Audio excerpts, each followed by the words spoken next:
So, welcome to a very just special episode of the Ivory Tower Boiler Room.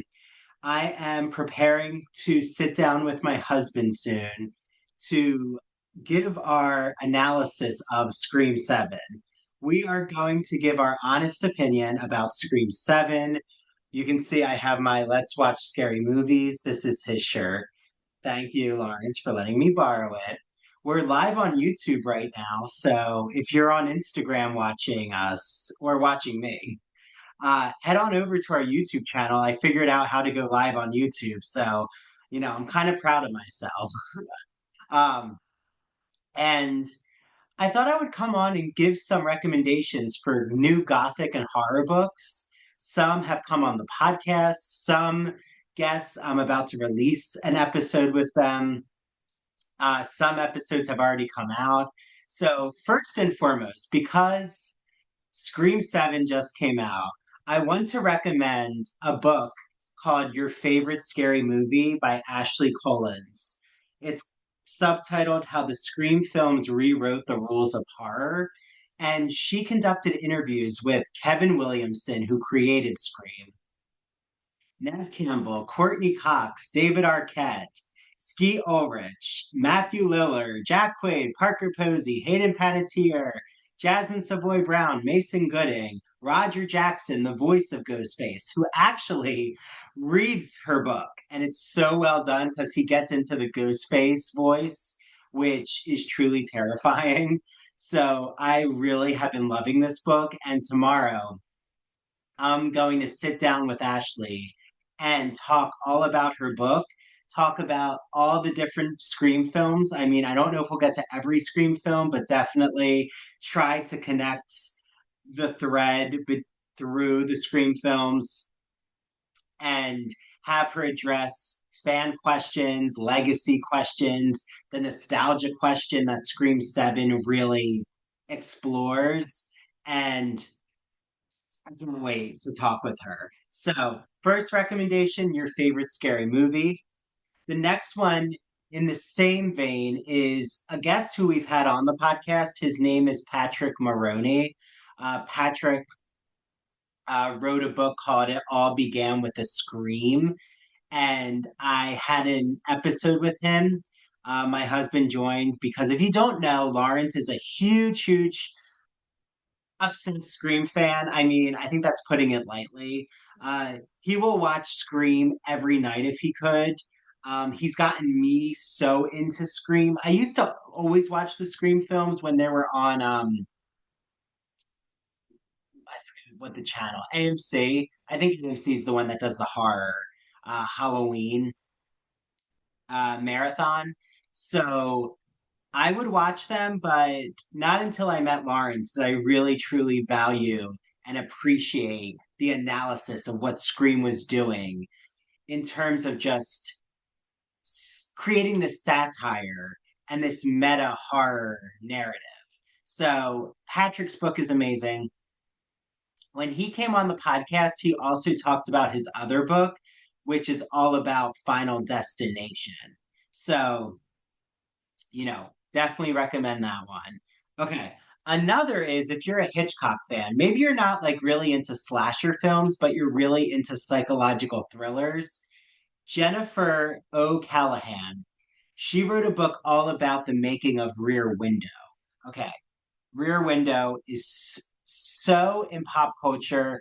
I mean, without Rear Window, we wouldn't have uh, in my opinion, we wouldn't have Gone Girl, Girl on the Train, The Woman in the Window. Disturbia is basically Rear Window, just modernized. And Shia LaBeouf, well, Shia LaBeouf has been very interesting. I won't touch that with a 10-foot pole, though, right now. But Jennifer came on the podcast. Her episode is coming out soon. So please, stay tuned. We had such a fabulous time talking about Grace Kelly in Rear Window. Uh, I'm from the Philly area originally. Grace Kelly is basically the Philly princess. Not only was she the Princess of Monaco, but she is just a star in the Philly area because that's where she grew up. But I talked about Vertigo with Jennifer, The Birds, Psycho. So I know also Jennifer has a new book coming out. So, look on her Instagram. So, Jennifer O'Callahan, her book is really awesome. Very, very similar with the psychological thriller is friend of the podcast. Oh, there goes my book. Okay, that's my Kindle. Friend of the podcast, Laurie A. Egan. She wrote a psychological thriller called Jenny Kidd, which takes place in Venice. And it's all about our protagonist, Jenny Kidd, who meets this woman at the Guggenheim collection. Her name is Randy, who's British, who invites her to a masked ball at the Palazzo Barbone.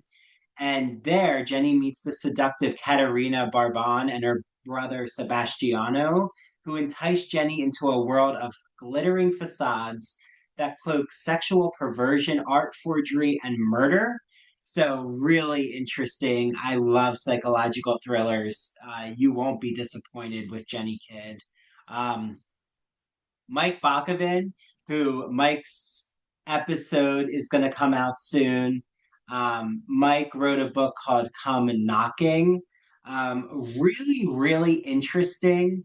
I absolutely loved his first, well, I think it's his first novel, but the novel that I got to know him by called Fantastic Land, which is all about the murders that happen at an amusement park, and you as the reader have to piece together like what tragedy happened, like why did this occur. And he kind of does a similar register with his new novel called Come Knocking. When a groundbreaking theatrical experience goes horribly wrong, a deadly night reveals the dark consequences of blurring the lines between performance and reality. So interesting because immersive theater is a fascinating subject. Masquerade, Phantom of the Opera, that's happening right now. Speak No More with Macbeth. Um, it was another immersive experience with I just said that. But it's so interesting what happens in Come Knocking. It's an LA interactive theater, 6 floors of an abandoned building. Dozens of people are killed, hundreds are injured. A bloody night of chaos ensues. So get your hands on Come Knocking. Also, if Mike's watching, Mike, that episode is coming out soon. It's going to be released right before the Rear Window episode.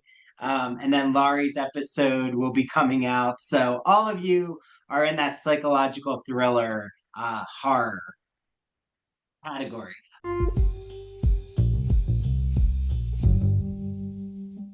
Now that the spring semester is here, I am so excited to let you all know about a publisher, an independent publisher that's celebrating 40 years of great books called Broadview Press. I love Broadview Press. I have so many of their editions of classic literature like Wuthering Heights, which is coming out soon, and it's our book club choice. And they have so many academic books for instructors and for students and the general public. So I've had so many exciting guests on, from guests talking about The Wonderful Wizard of Oz, guests talking about vampire literature, horror literature. I'm looking at you, Jeffrey Andrew Weinstock, whose book actually just came out called Horror Theory. Look it up. And I cannot wait because I have two exciting guests coming on soon. And I've recorded their episode, so I know that it's going to be such an interesting conversation. The first is Rachel Tukolsky, who wrote a book called Writing on Fire, a fierce yet friendly guide to writing humanities essays in college. I've used excerpts of it for my Writing 2 course at Montclair. It has gone over so well. I just love what Rachel does. And we get into this in our episode about this metaphor about writing on fire, like how that's a great way to think about free flowing, brainstorming, creative ideas, and getting into that flow state, which as Rachel explains, happens not just in writing, but in many other avenues. And then the other guest that I have on is David Starkey, who wrote a book called Academic Writing Now, a brief guide for busy students. It is designed to cover the basics of a college writing course in a concise, student friendly format. Each chapter concentrates on a crucial element of composing an academic essay and is capable of being read in a single sitting, which, for a generation, myself included, I think all of us now, just consumed by digital media or just this attention grabbing technology, reading in a single sitting is definitely a plus. So head to Broadview Press, use the promo code Ivory Tower, and you'll get 20% off every single book in their collection. There's also a really cool digital library collection they have. So if you're a librarian, take a look at that. Message me. If you're a librarian, I'd be happy to show you what that new collection looks like. And I hope you all enjoy your reading. It may be freezing here in the Northeast, but when I received my copy of the Gay and Lesbian Review, it warmed me up instantly. Their new issue is all about kink culture. Let me explain a little. I'm going to read what Jeremy C. Fox, the managing editor, has to say about this issue.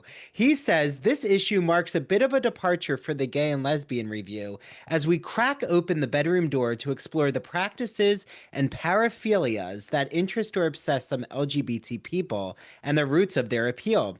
Several future articles delve deeply into why certain kinks turn some of us on, and whether we can discern historical and aesthetic rationales behind these fixations. This magazine features articles such as The Power of the Foot. Oh, yeah, they're going there with foot kinks.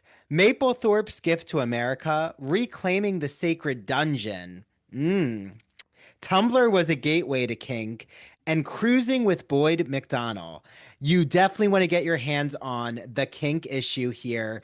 I have an exclusive promo code that those at the Gay and Lesbian Review have granted to you all. It is ITBR Choice. Enter it when you check out on the glreview.org, and you will get a free issue of the magazine. I hope you all enjoy your reading, and it'll definitely keep you nice and cozy.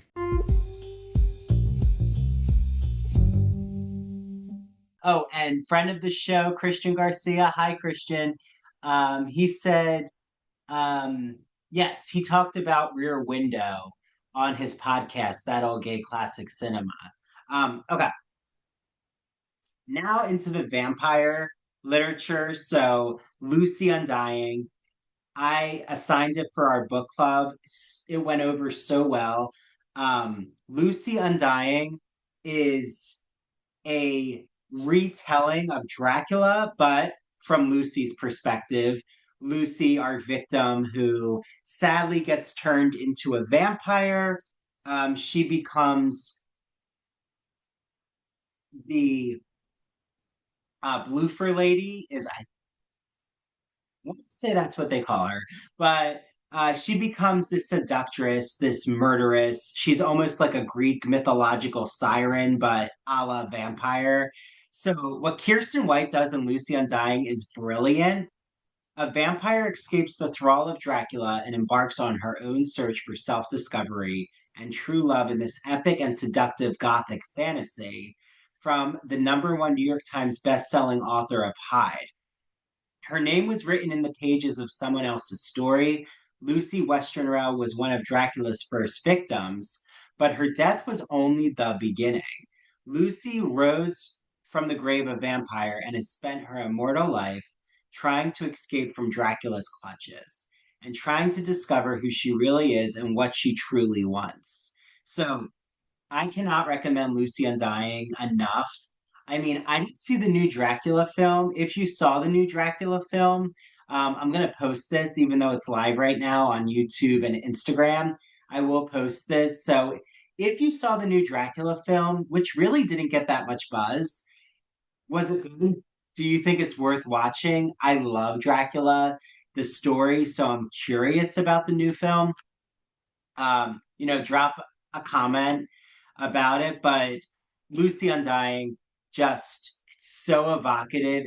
The Victorian uh, Gothic story really just comes alive from the pages. And it also takes place in the 21st century too, which is really fascinating. Okay. So, if you love Dracula, you love Interview with the Vampire, you love Carmilla, which is actually an earlier version of the vampire story, which I just saw is going to be a ballet in New York City. So, if anyone has details about that, I would love to see it. Maybe Christian, uh, my friends Christian, Angela, and of course my husband Lawrence, we all saw The Sleeping Beauty with the New York City Ballet. So maybe in April, we need to see this vampire ballet, Carmilla. But vampire literature and anthology is so well done. It's by Broadview Press, who just publishes really incredible um, academic slash classic literature, but they do a great job publishing collections. So if you ever want to dive deeper into a subject, they will publish excerpts from, in this case, vampire literature.